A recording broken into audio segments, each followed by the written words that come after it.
Madame, mademoiselle, monsieur, bonsoir. Bienvenue à votre journal du 16 octobre 2018. Voici le titre du journal. Les Mourabitoun s'imposent devant l'Angola 1-0 et prennent la première place du groupe 9.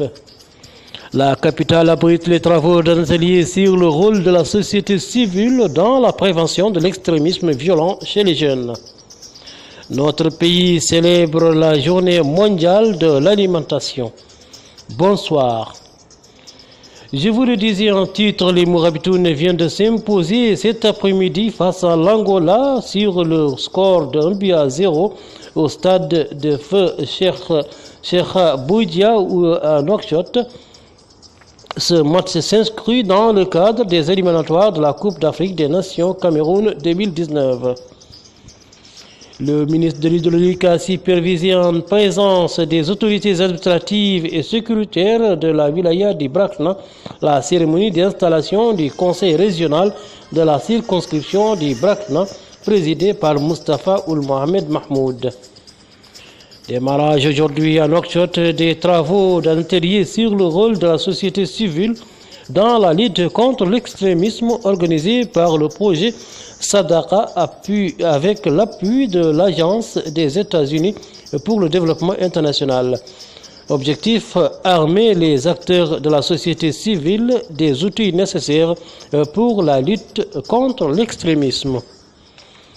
Notre pays a célébré aujourd'hui, à l'instar des États membres de l'Organisation des Nations Unies pour l'alimentation et l'agriculture, la journée mondiale de l'alimentation qui coïncide avec le 16 octobre de chaque année.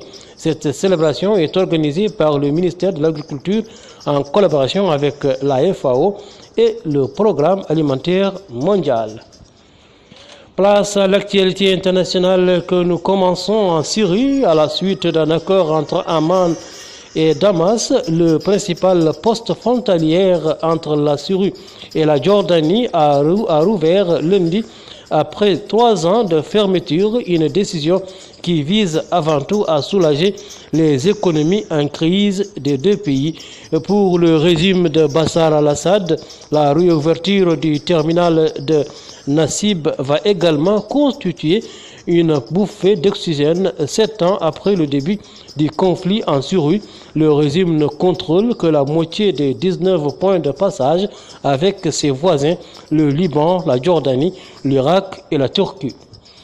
Nouveau rapprochement diplomatique entre les deux Corées. Les autorités sud- et nord-coréennes se sont entendues hier pour rétablir les liaisons ferroviaires et routières dans le cadre du rapprochement entamé après la promesse de démantèlement du programme nucléaire de Pyongyang. L'accord a été conclu à Panmunjom dans la zone démilitarisée et qui sépare les deux pays. Un mois après le 3e tête-à-tête entre le président sud-coréen Moon Jae-in et le dirigeant nord-coréen Kim Jong-un. Madame, mademoiselle, messieurs, merci de nous avoir écoutés. Passez une excellente nuit. Au revoir.